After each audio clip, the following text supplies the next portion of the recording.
You're listening to The Streaming Wars, the podcast that discusses all of the latest happenings regarding your favorite streaming services.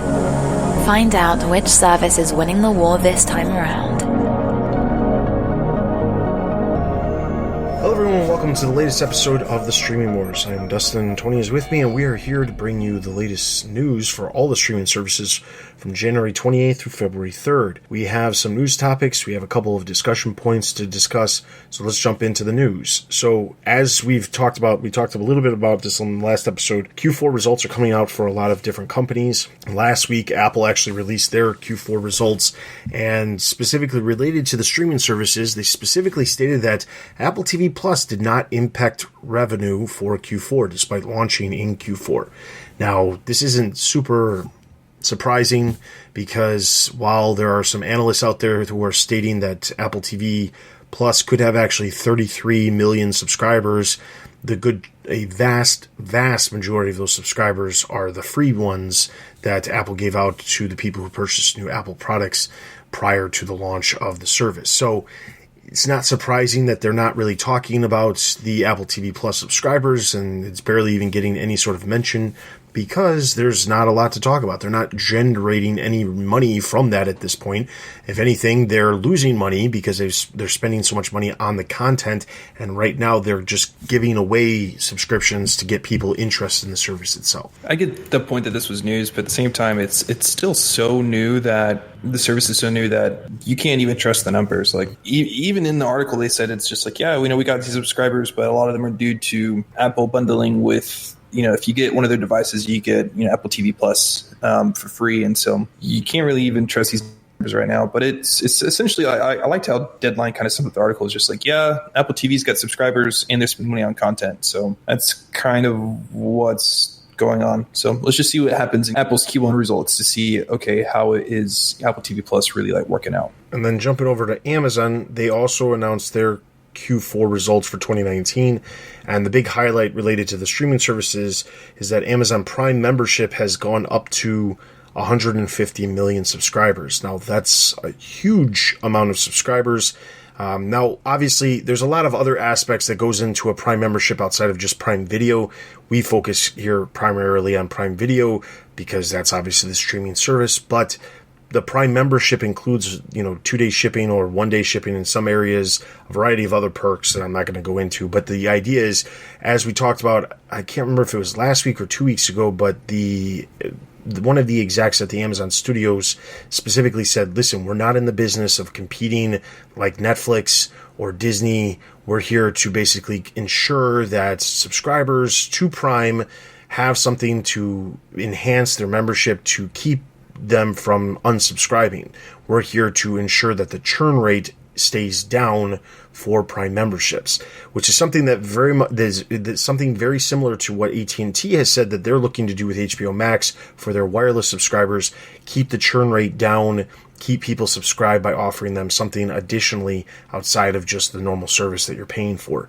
And that's why HBO Max is going to be paired with a lot of the wireless plans for free when it launches in May. That's what Amazon is doing, and that's what Amazon is saying they're doing. But at least it's having some sort of impact because, as we know, there are a lot of shows that have been on Prime Video that have been watched by a lot of people, and we've seen a lot of shows get a lot of awards and things like that. So they're clearly showing that they can be successful even if they're not playing on the same field as Netflix or Disney Plus or even Apple TV Plus. They can still produce content within their mindset of creating content for the Prime membership to keep people from unsubscribing. Yeah, I mean, this is great for, Amazon. So this is great to see that Prime Video, as part of the whole Prime offering, has been able to push Amazon to this new level. And if you look at it, Amazon is and kind of has always been a tech company. And, with AWS has been a cash cow, just printing money for them. Although their growth has slowed this year, it's still just making tons of huge money. Right, the retail business,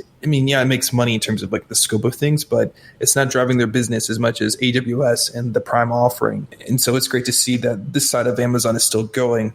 Given everything that Prime offers, I can see them being able to push that price up a little bit more and still be confident about gaining subscribers and content, because they've been in the game for a while, but their content library has been very niche, and you can really see them working on expanding that Prime offering, the Prime Video offering, a lot more. And I can see them bumping that price up maybe $30 more to make it $150. Now that's a lot of money, but given that Prime shipping is now down to like 1 day shipping in some areas, Prime Video offerings is just bigger, and all the other offerings are just really great. Talking about the Prime Video part, with the growth of that, I could see them pushing that price up more. And that makes sense because, it was either last week or 2 weeks ago, we said that Prime Video, the whole point of Prime Video for Amazon is not to be a true media company in terms of like the whole point of Prime is for, the video part. It's like, well, no, Prime Video is feeding into this cash cow machine of Amazon Prime. And so if we can increase the value of Amazon Prime, you make more money off of that, then that's great. So that's like, I can see them pushing the price up for a little bit more. And so once again, I talk about like these companies pushing up the prices from a consumer standpoint. Obviously, I don't want that. I like things cheap or free. Just got out of college 2 years ago. Just free is always better. But from a business standpoint, I can see them pushing up that price a little bit more to get the most amount of value and still retain the customers without great churn. It's definitely something to keep an eye on, because Amazon is just going to keep getting bigger and bigger and bigger. A lot of their growth has been attributed to they don't obviously specifically mention Prime Video, but Prime memberships as a whole. That increasing means more people are using the service, and that means more revenue is coming in. So this is just a hypothetical. I'm curious how big Amazon Prime as a business unit, how that business unit compares into, like Netflix or, HBO Max future, or like Apple TV Plus future, Disney Plus, like how much revenue just Amazon, Prime makes in comparison to those companies. I'm a little bit curious to see how much Amazon Prime makes in comparison to these other these companies, because right, you're saying like, if you do basic math, right, not forgetting a bunch of things, right, if we keep the price at still the base $100 of subscription for Amazon Prime, that's $15 billion in revenue. And I'm curious if these other companies like Netflix even make $15 billion a year, or just, I don't know. It's one of those interesting things of like, I wonder, because it just makes so much money. Yeah, it does. And when you look at it, even if Netflix was charging, you just average it out to, let's say, $100 a year, and they have 150, or now they're at 160, that's $16 billion. But the question, of course, is that Netflix isn't spending a lot more money creating content specifically for their service. At the same time, Amazon is also providing a wide array of other services. The shipping aspect of a lot of what they're doing is going to eat up a lot of cost, but they're also selling products.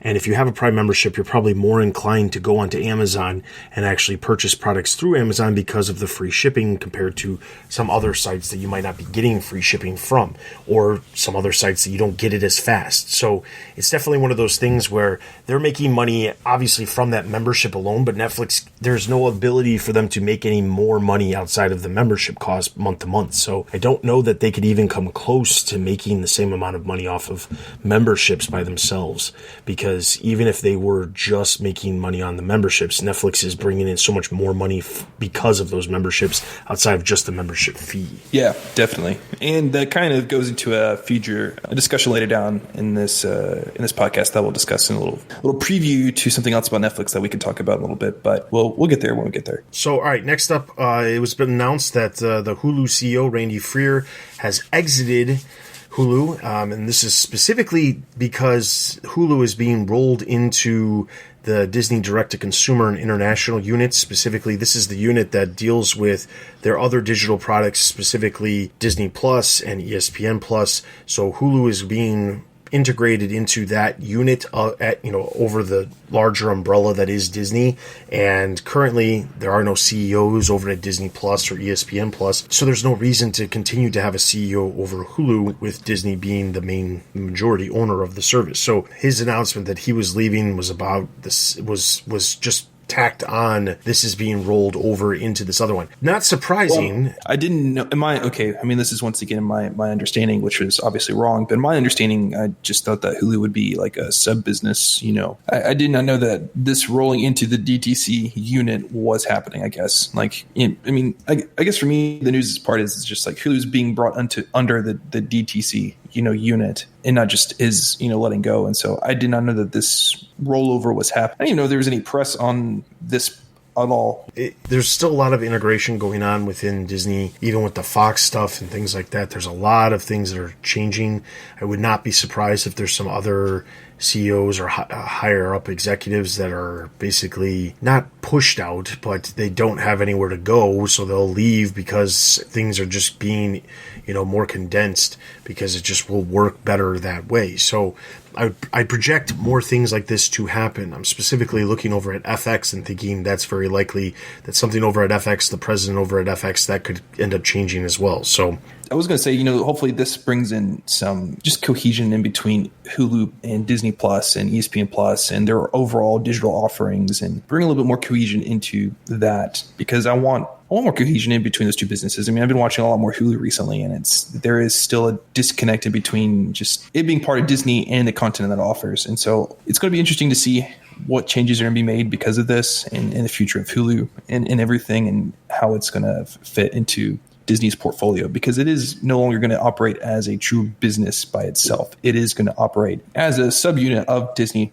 proper. So, all right, and then finally, our last news topic is it's been announced that Pluto TV is going to be launching in Latin America, and they also have a date where they're looking to launch in Brazil as well. The Latin America launch is going to be happening in March, so just a little less than a month away, and the Brazil one will be coming by the end of the year. But that's a huge move into another area. We've talked about Pluto TV just briefly, but basically it's a free ad-supported streaming service that is currently owned by Viacom CBS. Viacom bought Pluto TV for about $340 million last year before they reintegrated with CBS at the end of the year. But Pluto TV, they have a lot of channels you can watch on demand, and there's ads that pop out that you watch, and that's how it's completely free. So there's been a lot of success. Obviously, NBC Universal is launching Peacock, which will have a tier that will be exactly like this, completely free and be ad supported. So it's interesting to see that this is something that is possible to do internationally, and that they're able to sell that ad space internationally to still be valuable enough to launch in these larger markets. All right, so moving into some of our discussions, got a couple different ones to cover. We might get to all of them. Maybe we'll save one for the next time, but let's see where it goes. First one that we have is there's an analyst that stated that Netflix pricing could decrease because of the risk of subscriber losses potentially growing. So basically what they've said is that Netflix, their subscriber growth within the U.S. has, did not achieve what they were hoping for in Q4, but it didn't necessarily go down it didn't go down either. While it didn't grow to where they wanted it to be, it didn't go down and see a significant loss because of Disney Plus or some of these other streaming services. But as more and more streaming services come into the market, there's more and more competition for Netflix to keep their subscribers that they currently have within the US. Now, personally, I don't see a reason to unsubscribe from Netflix and use any of the streaming service that currently exist as they are singularly as the replacement for Netflix, because I don't think there really is one that can do that. Prime Video is probably the closest one, but Prime Video is part of Prime and is a much larger aspect of everything. Overall, Netflix offers way more content than anybody else is currently offering right now, and they're doing a good job of offering a variety of different types of content. So even if, every single week I joke around because my son, he asks every week, so is there anything coming on Netflix that you're going to take a look at? Because normally when the weekend rolls around, I'll normally boot up Netflix and, binge watch something that's come out, a season of something or a new docu-series or something like that. And he'll always joke around like, oh, what are you going to watch this week? And, for the most part, there's not a lot that, there's almost every single week that comes out. There's so much stuff that releases that it's almost impossible not to find something that releases every single week that is new that you want to watch. even if it's not something that is original to them, it could be something that you haven't seen that they just added to the service, because they're also always adding licensed content as well from elsewhere outside of their originals. So Netflix it's hard to compete with Netflix at this point in time. But you add HBO Max to the picture, you add Peacock to the picture, you combine one of those services with Disney Plus or Apple TV Plus or the existing Prime Video subscription, and suddenly maybe you don't need Netflix anymore, because there is a wide variety of content on these other services that you can check out, and you can cut the cost of Netflix. The question, of course, is how does Netflix keep their subscribers from leaving? And this analyst is predicting that the best way to do that is by Netflix lowering their prices. Now, personally, I don't think it's likely that Netflix is going to lower the prices, but I can almost guarantee that they will not raise their prices anytime in the near future, because there's so much competition that is lower priced than what their pricing structure is right now, that I honestly foresee multiple years without price increases, because their goal will be to add subscribers, not to add more money per subscriber. So I'm guessing that's what their goal is at this point in time, because they don't want to lose subscribers to the other services that are much less expensive. Obviously, HBO Max is going to be more expensive than Netflix, but HBO as a brand has had better success for the shows that they release, that could present a problem for Netflix as well. So what do you think about whether or not we will see prices decreasing for Netflix? I think we on the show have predicted a little bit that Netflix will probably need to go into basically kind of offer a plan like this analyst is saying, just a $5 to $7 tier, lower end tier, while it being ad supported. I think we kind of hinted that that's what they should be doing, but once again, like if it works, then don't change anything, because implementing ads and ad technology and ad tracking is a lot. Although they do collect a lot of the data necessary, it's collecting the data for metrics and improving your product is a lot different than collecting data necessary for selling ads and ad targeting. So it's going to be a lot, and it's like, well, no need to change if it's working. I don't know. I think some analysts, sometimes you kind of reach an area of the business where you've kind of maxed out. You've kind of hit your ceiling, and like obviously that's not good. You want to keep growing, and I understand this lower plan, but I think that the amount of people who know about Netflix are going to get Netflix right now. I mean, it seems that they're a household brand, and it's like last night the Super Bowl was the Super Bowl, and I saw a Pepsi ad, and it's like, well, why is Pepsi going to have an ad? Like, everyone knows Pepsi. Like, either you drink Pepsi or Coke, or you don't drink soft drinks. Like, it's kind of what it is, and right now I think that's kind of where Netflix is in the market. It's just like they are the dominant player. They are kind of who they are. The people who have subscribed and will subscribe seemingly is kind of like they have subscribed to them, unless they get a bunch of different cool new shows. It's kind of going to be where it is. And so I think some investors are going to be really focused on this US growth number. And it's like, to me, are they losing subscribers? That's the important metric for me, is are they losing subscribers in the US? If they're holding steady and just growing incrementally, that's great. But if I'm an investor and I'm thinking that that's where they get a lot of growth, that's going to get fast growth and big numbers, like, no, it's going to be international. That's what they should focus their time and money on. And so for more than like 2 or 3 quarters, I see US subscriber numbers falling, and not by falling like 1 million, which I can almost consider a plateau, but like a lot of subscribers, significant financial impact. That's to me when I'll get concerned, and I might raise this possibility again of like, hey, they should offer a lower tier, maybe ad supported. I'll get on board on that plan, but right now it's working. And I think that investors are going to have to understand that the new norm is that they're not going to grow crazily of US subscribers unless, something changes. To me, it seemingly is just going to stay kind of as it is, or incrementally grow or incrementally decrease. But as long as there's not a sharp drop, then I don't see them changing their plans, because it's so much to implement ads, because then you have to not only get the infrastructure internally correct, but you have to also then open yourself up to your ad partners. And I don't think Netflix wants to, and I don't blame them for wanting to open up their internal systems, at least exposing internal data to like a Facebook or Google or some other ad platform to sell ads. So, and I just said those 2 companies, which they might not even be like in terms of video ad companies. I don't really know, but I'm thinking internally, like, in terms of internet-based ads, those are kind of like the 2 big players. And, just for those 2 companies alone in this hypothetical situation, I don't know if Netflix, that's something that they want to do. And then when you get ad money, you got to make some decisions, and, what ethics are you going to do in terms of ad placements and stuff like that. And so that's just a big can of worms that I'm not sure that they want to deal with yet, and I don't think that they need to right now. That's kind of my thoughts on the matter. All right, so then another discussion point. There was an article that popped up at the Motley Fool. If you're not, you don't follow business news a lot, you probably are not familiar with Motley Fool, but basically they talk about a lot of different things and they give stock suggestions and things like that. But one of the articles, they always have these random articles that will pop up discussing two different companies or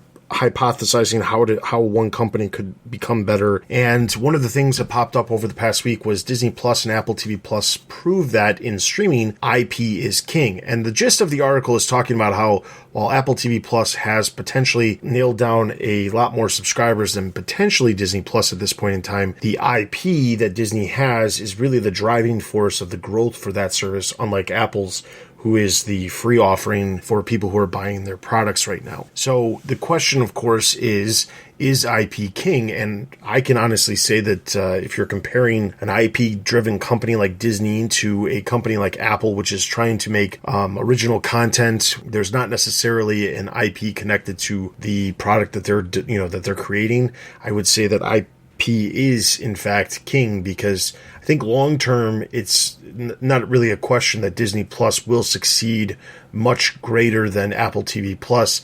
Now the question, of course, is does Apple realize that and decide to make a move for their own IP? We've talked about how there's a potential deal, or there was potential rumblings that Apple was looking at MGM as, potentially taking them over, and then that would open up all of their content to them as content that they could have for their streaming service. It would give them content for a back catalog, but also give them IP, including the James Bond films, as probably MGM's biggest IP that they have access to is the James Bond films. But if they are to do something like that, it could be a game changer for Apple. But the question is, will they want to do something like that? Are they going to decide to make a large enough investment into a media company to make sure that this service can be more successful than what feels as if it's like a side project right now, especially because we were just talking about their Q4 results. They barely mentioned it at all. They were just like, it exists and we're doing stuff with it, and that's, hey, thumbs up. But like outside of that, eventually you got to get to the point where you're spending an enormous amount of money to make something potentially successful.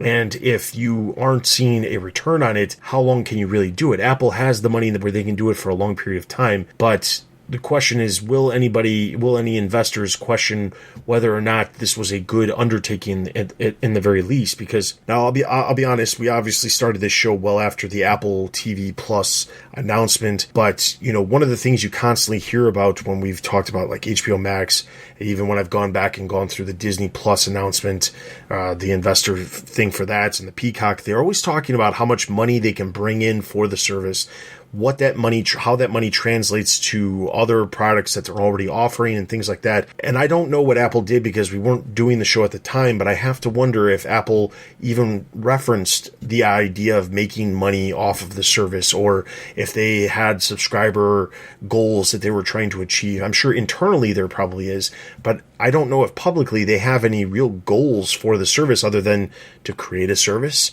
and to try to get people to acknowledge them as a content creator, which is what we're seeing with right now with a lot of the shows that they've released getting nominated for certain awards and things like that. So I don't know. I don't know what Apple's goal is. If it's just like a side project at this point in time, the MGM deal is probably not going to end up happening.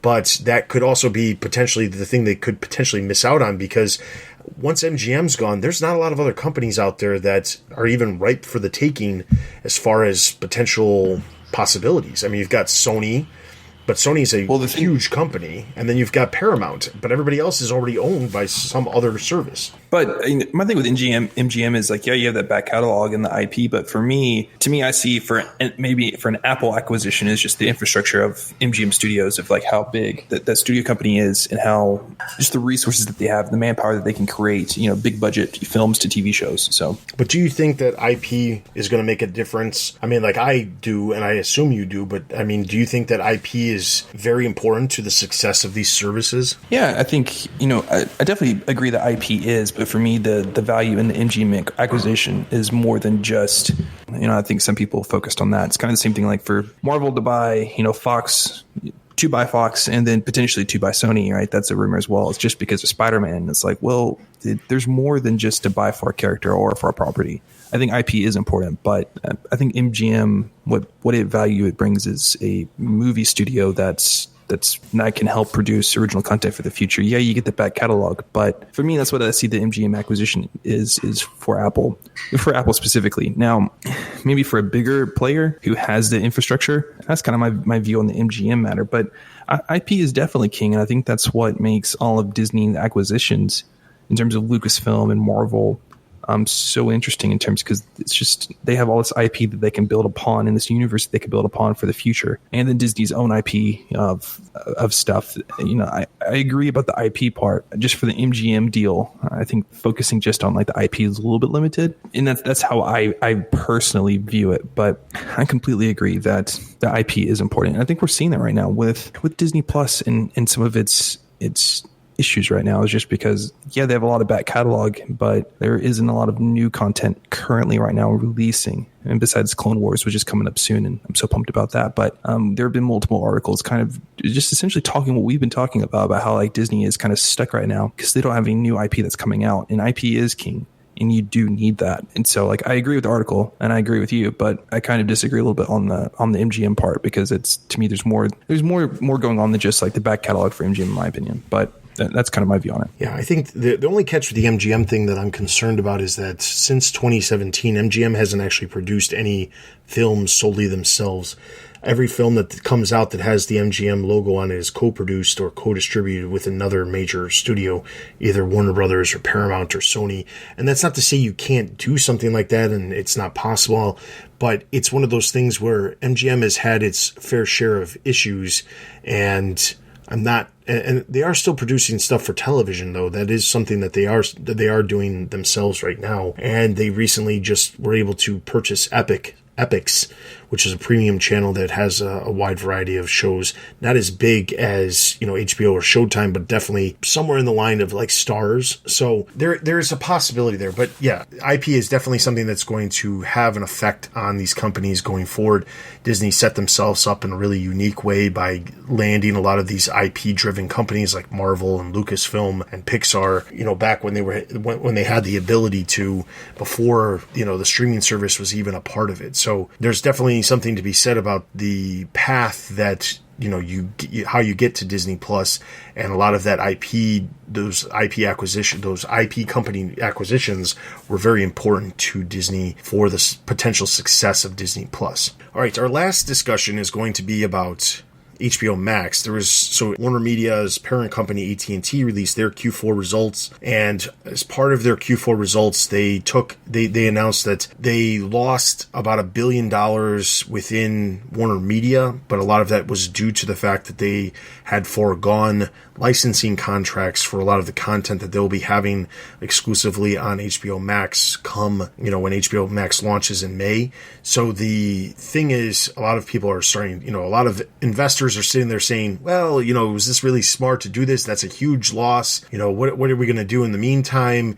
You've got at least, you've got 5 months out before the service actually launches. What's going on? What's the plan here? Of course, nobody likes hearing about money being lost, but it's also one of those things where you have to spend money to make money. And in a lot of these cases, Disney Plus did not start from nothing. Honestly, there was a lot of money that was spent acquiring these IP companies that are driving the growth of Disney Plus, Marvel and Star Wars. So it's one of those things where the investors for AT&T are primarily in the technology side of the industry, and they're not looking at the media side of the industry in the same vein as, a company like Disney Plus. So you can understand money has to be spent in order to make the service successful in the long run. I honestly don't see it ending. The money is just going to keep getting spent for the time being, because we all know that all of these services, regardless of which service it is, have all projected that they're going to lose money for the first 3-4 years before they actually start making any sort of profit whatsoever, because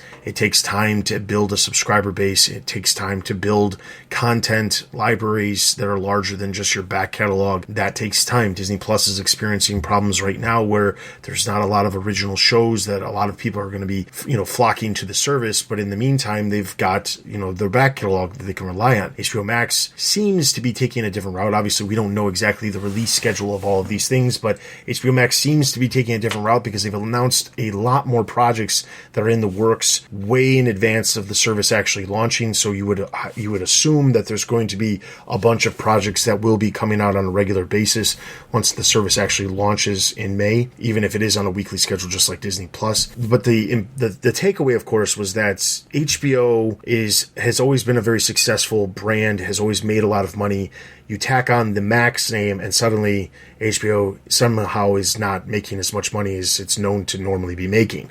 So investors get a little bit spooked because of that. But the problem is that when you look at a lot of other aspects, and the discussion point here is actually there was a point where AT&T announced that they lost over 3.4 million pay TV subscribers over the course of 2019, which is an insanely large number. That's way more than Comcast lost. And the issue, of course, is that as a cable provider, if you see your numbers dropping that rapidly, you've got to have some other way of making up that money that you're losing by losing all of those subscribers. HBO Max is kind of their what they're banking on the success. They can see that before they had Warner Media, if they saw the industry going in a direction where DirecTV subscribers were going extremely down, the pay TV subscribers were going down, the AT&T TV Now option that they were offering, the subscribers were going down. They can see that all of those things are going down. They've got to figure out some way of getting more people to pay money for something if it's not that. HBO Max is ideally what they're doing, but the other part of it is that HBO Max is also a incentive for a lot of their wireless plans that once HBO Max launches, HBO Max will be an incentive for a lot of the wireless plans that AT&T offers as well. So to keep people from leaving their wireless plans, potentially people who are from leaving their pay TV subscriptions, those people will be incentivized by saying, hey, would you like HBO Max? We'll give you HBO Max. You just have to stay a subscriber. So you get an incentive to stay. We know that some of those incentives work. Just look at Apple TV Plus. They're supposedly having 33 million subscribers that are watching the content that they're currently producing, but they offered, the vast majority of those subscriptions were free memberships based off of people just buying their product. So it was an incentive from buying their product. You get this other thing for free. So HBO Max is crucial to the success of AT&T, as that's what they're saying. But the reality of it is, if you don't believe that, then you're basically putting your head in the sand right now when you look at all the other things, all the other business factors of what AT&T is doing. They're losing subscribers for their pay TV business. They're trying to keep their wireless subscriptions, maintain those, and HBO Max will be potentially the answer to help out with those situations that they're currently experiencing downfalls in. I think there's a lot of uncertainty about HBO Max, and I think that a lot of it doesn't help that HBO, just kind of, once again, my issue with Disney Plus and Hulu being just the fragmentation there. There's a lot of fragmentation in, AT&T's just whole entire media offering, including HBO Max, HBO Go. We just keep naming acronyms all day long. There's a big fragmentation. And I think myself, yourself, and then other people, I think there is a little bit of frustration of just what is happening, and seeing just a big money drop into this project. I think people are going to be like, well, what is going on? Well, it takes money. It takes a lot of time and resources and effort to get a project like this underway. I mean, we haven't really talked about it so much, just the topic of the acquisition of BAMTech by Disney Plus. I mean, that's a, multi-million-dollar thing that we kind of just glossed over. But, knowing personally a lot more about that story, I mean, Disney behind the scenes invested a whole lot of money into their, digital platform. And it's going to take a lot of money by AT&T to get this project underway. And, this is one of Dustin's favorite things to say. It's just, Warner Brothers, one of their main ways of content is by licensing, and to forgo those licensing revenues to bring that content in-house to share. That is a lot of lost revenue. It's, it's not, necessarily spending a lot of money, but it's a lot of opportunity costs that you're not cashing those checks anymore, and you're kind of relying on yourself now. And so understanding that, it's it's going to take a lot to get this business off the ground. It takes a lot of capital to get something like this off the ground. And so I think they have to do it. I think that costs will go down whenever they kind of launch HBO Max and start to consolidate a lot of these departments within AT&T proper. I think we're already starting to see that, and we're going to see that just even more. And I think merging departments and kind of getting rid of redundancies is going to really be helpful to bring costs down. I think also just due to HBO Max's offering and HBO Max as a nice stabilizing force and all this, because they are so popular, I think once their Q1 and their first quarter and the second quarter numbers after HBO Max's launch, not actual first quarter, but the first quarter after the launch and the second quarter, to really see how things stabilize and work out. I think that's going to also help us, analysts and armchair analysts, as I'm going to call myself, to really kind of gauge this move by AT&T. But I think that they have to do something. I think they have to do something to get into the space, to make money into the space, but also do something to help offset just the loss of revenues from AT&T in the pay TV division and the DirecTV losing subscribers. They got to do something. And so this is a big gamble. And if it doesn't work, then well, that's really bad by AT&T, but I think it will. But seeing $1 billion, lost right now, that's not unsurprising to me right now. And so I get why some people, they think it is, and it's going to be a bigger deal, but it's just too soon to tell right now. And a lot of these companies, right, Disney keeps saying that they're wanting to turn a profit or trying to get a certain amount of subscribers in like 2025. Yeah, they might not have a $1 billion price tag negative right now on their ledger book, but it's sure a lot of money, that they're not making right now. And so I think some people got to recognize as well in these deals. So long story short, there's a lot of changes within these companies. The core Q4 results, and in some cases the Q1 results for like a company like Disney, they're just around the corner. We're going to be hearing more about these in the coming weeks. But yes, there's a lot of fluctuation, and it's also not a huge news time of the year. This tends to be just based off of not necessarily streaming services, because obviously we haven't been around for an entire year, but the other websites that I've worked for, this just tends to be a slower time of the year as far as news goes. So we're not expecting a whole lot. Quibi's the next service that's launching, and that's in April. We'll start to hear when we get to our content news later in the week. There's a couple of trailers that I've released for some of the first Quibi projects, so we'll start to hear more about that. But overall, the services in general, there's not a whole lot happening. Disney Plus is even kind of on a quiet point right now with a lot of the content that they've got coming outside of the final season of Clone Wars. There's not a whole lot going on at Disney Plus outside of some more unscripted shows and a couple of other scripted shows that are just continuing on. But so with that being said, I'm going to just put it out there right now, even though we will have an episode later this week. We planned on releasing some extra episodes next week and just taking the week off from normal news because of the current lull of news, but we've decided to just forego that and just take the week off next week. So while we will have an episode later this week for content news, if you don't listen to our content news episodes, we will be taking next week off. So we will expect to hear the next episode of the service news in a couple of weeks.